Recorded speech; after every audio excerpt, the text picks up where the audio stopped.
नमस्कार दोस्तों, welcome back to concept. My name is Dharmendra.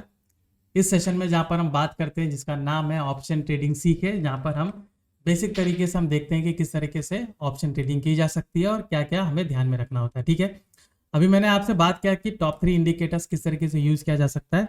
अभी मैं बात करूंगा जो एक साइकोलॉजी के तौर पे किस तरीके से ट्रेडिंग की जाती है। तो यहाँ पर मैं बात करने वाला हूँ कुछ कॉस्टली मिस्टेक्स, ठीक है, कि इन मिस्टेक्स को किस तरीके से अवॉइड करके मैं अपनी ट्रेडिंग जर्नी में सुधार कर सकता हूँ। ठीक है, क्योंकि देखिए ट्रेडिंग हर किसी को आता है। ट्रेडिंग आप देखोगे कि सबको एक सिंपल तरीके से पता है कि बाय एंड सेल करना है या फिर कोई ऑप्शन स्ट्रैटेजी यूज करनी है या फिर किस तरीके से इंडिकेटर्स या फिर डेटा पॉइंट को रीड करना है, ये बहुत लोगों को पता होता है।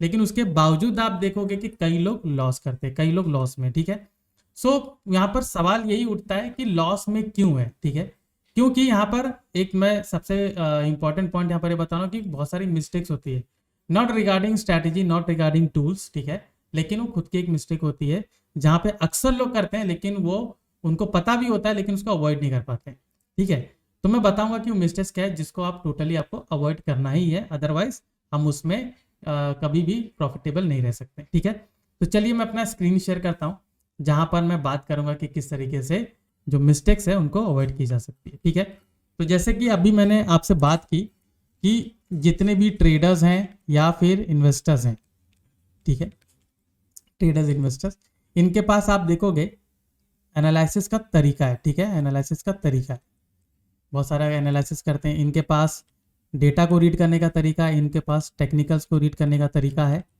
ठीक है, ये सारी चीज़ें इनके पास। ठीक है, इस चीज को ध्यान में रख के वो क्या करते हैं, वो स्ट्रैटेजी बनाते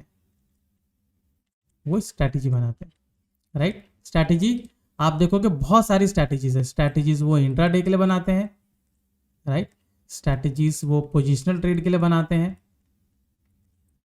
ठीक है, स्विंग ट्रेडिंग के लिए बनाते हैं, BTST के लिए बनाते हैं, बहुत सारी स्ट्रैटेजीज होती है। ठीक है, उसके बावजूद आप देखोगे कि प्रॉफिट फैक्टर उनके लिए काफ़ी लो होता है। और दूसरा ये भी हम देखेंगे कि लॉन्गर ड्यूरेशन में, लॉन्गर रन में उनको प्रॉफिट नहीं मिलता। ठीक है, यहाँ पर मैं बात करूंगा बायर एंड सेलर दोनों की मैं बात कर रहा हूँ। ठीक है, सेलर पॉइंट ऑफ व्यू से और बायर पॉइंट ऑफ व्यू से कि क्यों ये लोग लॉस करते हैं। ठीक है, तो चलिए आगे हम डिस्कस करते हैं। तो सबसे पहले हम बात करते हैं यहाँ पर जो एनालिसिस की। ठीक है, देखिए जब एनालिसिस आप करते हैं, एनालिसिस में आप देखो डेटा और टेक्निकल्स दोनों आते हैं। ठीक है, सबसे पहले मैं बात करूंगा एनालिसिस में, फिर मैं बात करता हूँ स्ट्रैटेजी पे।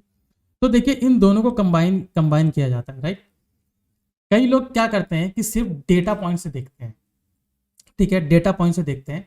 अगर वो डेटा पॉइंट से भी देख रहे हैं तो वहां पर कई बार आप देखोगे कि डेटा एक सिंगल डेटा को यूज किया जाता है या फिर दो डेटा को अगर वो कंबाइन भी कर रहे हैं तो उनको रीड करने नहीं आ रहा है।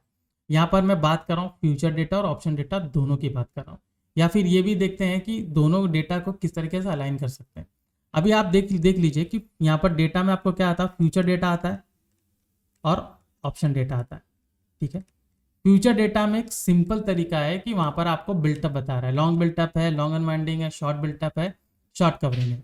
अभी इनको कैसे रीड किया जाता है, मैंने इसके बारे में बहुत सारे सेशन बनाए। मैं अपने हर एक वीडियो में मैंने बनाया, हर एक सेशन में बताता हूँ कि किस तरीके से फ्यूचर डेटा को रीड किया जाता है। लेकिन उसके बावजूद कई लोग नहीं कर पाते। वो सिंपली सोचते हैं कि लॉन्ग बिल्टअप है तो बाय ही करो, ठीक है, और वो भी लॉन्गर ड्यूरेशन के लिए। ठीक है, वो ये नहीं सोचते कि लॉन्ग बिल्टअप एक डायरेक्शन बता रहा है, वो आपको बाय करने नहीं बोल रहा है। ठीक है, और उसी तरीके से ऑप्शन डेटा में अगर वहां पर आता है तो ऑप्शन डेटा में आपको OI डेटा आता है। ठीक है, दैट मीन्स ओपन इंटरेस्ट, फिर वहां पर PCR भी आता है। तो ओपन इंटरेस्ट आपको किस लिए बताता है, वो हमेशा सोचते हैं कि ओपन इंटरेस्ट मैंने देख लिया, ठीक है, ये पर्टिकुलर लेवल को क्रॉस कर हम वहां पर ट्रेड लेते हैं। लेकिन वहां पर उनको ये समझ में नहीं आता कि वो जहां पर राइटिंग हुई है वो लेवल भी है, वहां पर अगर अनवाइंडिंग नहीं हो रही है, ठीक है, अनवाइंडिंग नहीं हो रही है ब्रेकआउट के साथ, तो मुझे वहां पर ट्रेड नहीं लेना है। ठीक है, ओपन इंटरेस्ट एक आपको लेवल्स बताता है, वो बहुत ही इंपॉर्टेंट लेवल्स है जहां पर रिवर्सल होता है। तो अगर डायरेक्शन मुझे नहीं पता है तो वहां से रिवर्सल भी नहीं होता। अभी जैसे कि मान लीजिए मार्केट में एक उछाल आया ऊपर की ओर, अभी अगर वो लॉन्ग बिल्टअप बना है तो ठीक है, वो आगे लेवल्स को ब्रेक करके जा सकता है। लेकिन वहां पर अगर शॉर्ट कवरिंग बनी हुई है, शॉर्ट कवरिंग में प्राइस ऊपर जाता है, लोगों को लगता है कि अप ट्रेंड है, लेकिन लोगों के समझ आते कि ये रिट्रेसमेंट होता है, रिट्रेस हो रहा है, वो जरूर किसी न किसी रेजिस्टेंस से वहां से आप देखोगे वो रिवर्सल कर सकता है। तो रेजिस्टेंस कहाँ से पता होगा, वो आपको OI से पता होगा, ओपन इंटरेस्ट, ठीक है, ऑप्शन इंटरेस्ट वहाँ से आपको पता होगा, ठीक है। अभी इसी में आपको अगर फ्यूचर के साथ कुछ और डेटा भी अलाइन करना है डायरेक्शन के लिए, तो आप PCR को देख सकते हो, ठीक है, कि PCR का डेटा क्या कहता है। PCR का डेटा भी बहुत महत्वपूर्ण है जो आपको डायरेक्शन बताता है। तो अगर आप ऐसे 2-3 जो डेटा उसको अगर यूज करके आप डायरेक्शन पता करते हो तो आपके लिए काफ़ी यूजफुल होता है। आपको उसको यूज करके देखना चाहिए कि डायरेक्शन क्या है। ओपन इंटरेस्ट को यूज करके आप देख सकते हो कि लेवल्स क्या है, ये क्रॉस कर रहा है यहाँ पर तो अनवाइंडिंग हो रही कि नहीं। आप ओपन इंटरेस्ट अगर आप देखोगे तो आपको क्लियर पिक्चर भी दिखेगा कि राइटर्स ज़्यादा है कि I am sorry call writers ज़्यादा है कि पुट राइटर्स ज़्यादा है। तो आपको पता होना चाहिए कि कॉल राइटर्स बहुत ज़्यादा है और यहाँ पे प्राइस थोड़ा सा ऊपर जा रहा है, तो वो एक किसी ना किसी लेवल से रिट्रेस करेगा। तो लेवल देखिए वहाँ पर आपको चार्ट में देखना कि यहाँ से प्राइस पहले रिजेक्ट हुआ है, ठीक है। यहाँ पर कहाँ, यहाँ पर मुझे देखना कि कॉल राइटर ज़्यादा है, राइटर ज़्यादा है, तो वहाँ से रिवर्सल हो सकता है। वहाँ से प्राइस एक्शन को फॉलो करिए, वहाँ पे देखिए कि कैंडल्स बन रही है, फिर हमारा जो ऑर्डर बुक सिस्टम है उसको यूज़ करें तो आपको वहाँ पर ट्रेड मिल सकता है, ठीक है। तो इसमें मैंने आपको डेटा और टेक्निकल दोनों मैंने बात किया। अगर आप डेटा और टेक्निकल को दोनों को ऐड करते हो तो आपकी स्ट्रैटेजी बहुत ही उम्दा काम करेगी, बहुत ही उम्दा बनेगी, ठीक है। सिंपली एक डेटा के तौर पे काम करोगे, मैं ये नहीं कहूँगा कि स्ट्रैटेजी अच्छी नहीं बनेगी, अच्छी जरूर बनेगी, लेकिन मैं कहूँगा कि अगर आपको और अच्छे रिजल्ट चाहिए तो टेक्निकल्स को साथ में ऐड कर सकते हो, ठीक है। सोली टेक्निकल यूज करना है तो थोड़ा सा डिफिकल्ट होता है, उसके साथ डेटा को, तो दोनों टेक्निकल एंड डेटा दोनों को कंबाइन करिए, ठीक है। अभी तो ये तो हो गया एनालिसिस पार्ट, ठीक है। अभी बात करते हैं स्ट्रैटेजी, ठीक है। जस्ट अ मिनट, यहाँ पर थोड़ा सा रिफ्रेश हो रहा है। स्ट्रैटेजी में जो पार्ट होता है, स्ट्रैटेजी में आप देखोगे कि जो हम दोनों डेटा पॉइंट को ऐड करके मैं बनाता हूँ, ठीक है, मतलब टेक्निकल्स और उस दोनों को मैं ऐड कर रहा हूँ। तो स्ट्रैटेजी में क्या होता है, आप अक्सर देखिए, मैं अपना स्क्रीन शेयर कर देता हूँ जस्ट अ मिनट। तो यहाँ पर देखिए स्ट्रैटेजी में क्या होता है कि आपके पास बहुत सारी स्ट्रैटेजीज होते हैं, ठीक है। मैं टाइप कर देता हूँ स्ट्रैटेजी, ठीक है, स्ट्रैटेजी, राइट।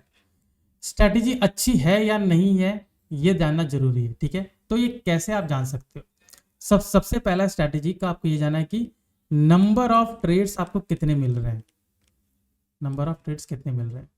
मान लीजिए पूरे महीने भर में जैसे कि मैं डेली 2 ट्रेड ले रहा हूँ, तो आउट ऑफ 20 डेज मुझे 40 ट्रेड्स मिल रहे हैं, ठीक है। नंबर ऑफ ट्रेड्स समझ लीजिए, नंबर ऑफ ट्रेड्स में सक्सेस रेशो क्या है, ठीक है, सक्सेस रेशो। अभी सक्सेस रेशो जो है वो आप देखोगे कि कितनी बार इसमें मुझे प्रॉफिटेबल रहा है। तो मान लीजिए कि इसमें मुझे 25 टाइम्स या 30 टाइम्स प्रॉफिटेबल रहा है। तो अगर 30 टाइम्स जा रहा है तो ठीक है, 20 टाइम्स जा रहा है, 50% का रेशो है, ठीक है।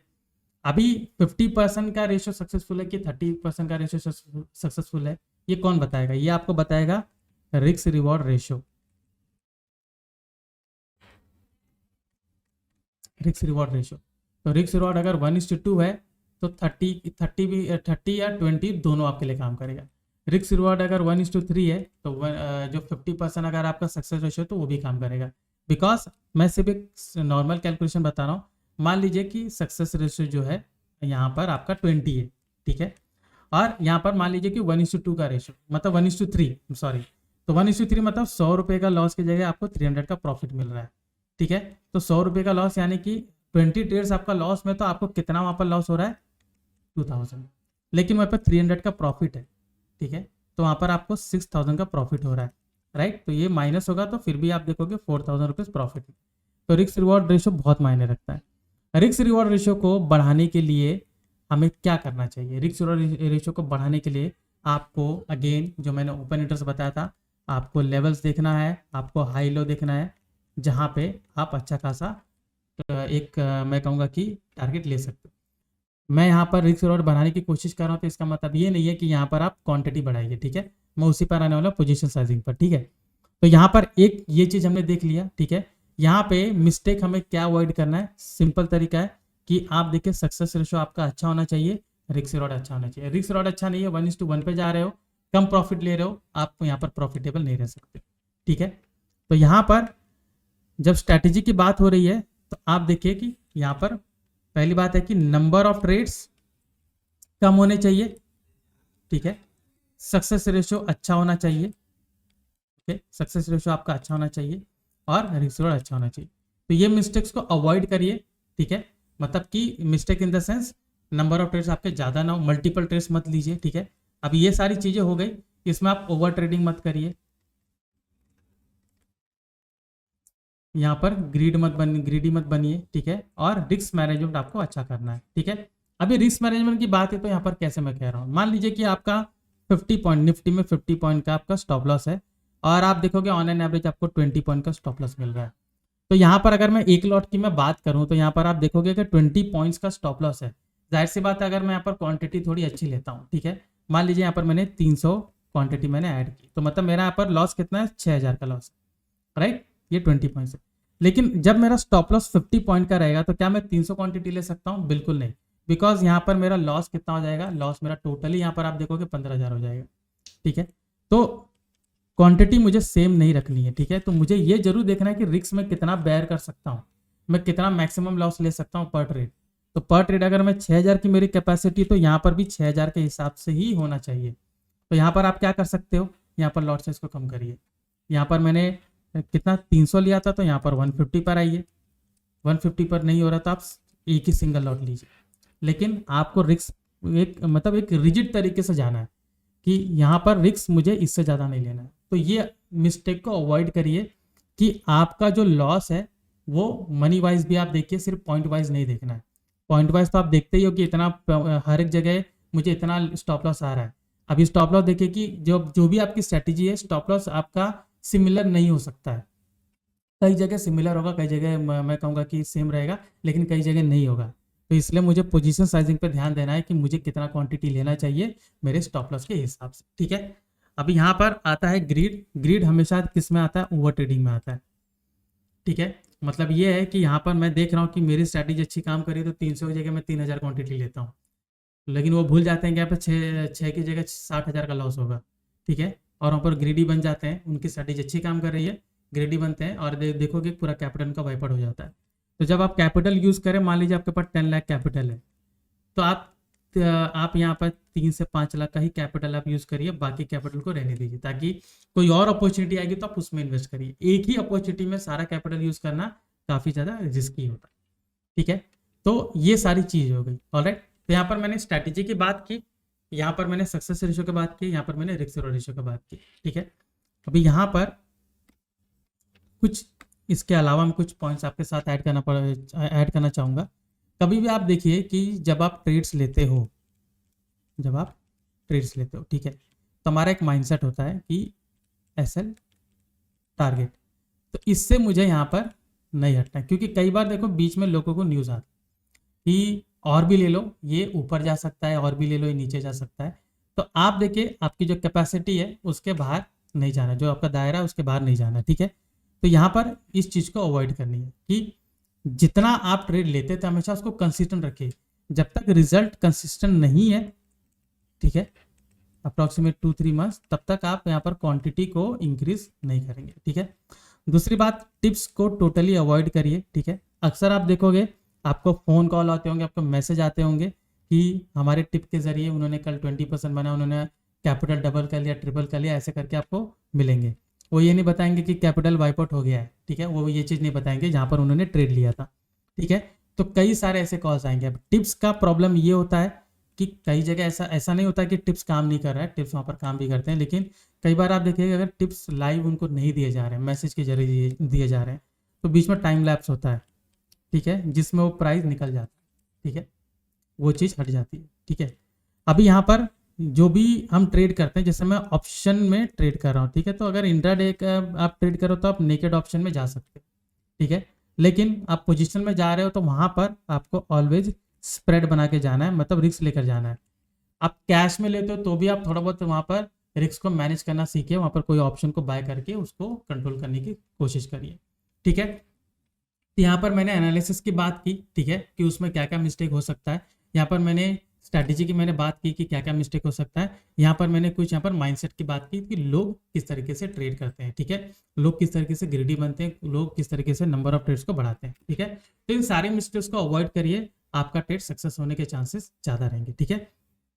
तो ये था ऑप्शन ट्रेडिंग सीखे में आज का सेशन, जहाँ पे हमने कुछ साइकोलॉजी के बारे में बात की, जहाँ पर हमने देखा कि ट्रेडर्स का माइंडसेट क्या होता है और ट्रेडर्स किस तरीके से ट्रेड करते हैं और इनमें किस तरीके से सुधार लाया जा सकता है, ठीक है। सो जाएगा नहीं, जुड़े रहेगा। अभी श्लोक जी आएंगे और कुछ आपको मार्केट मील्स में कुछ इंसाइट्स के बारे में बात करेंगे। राइट।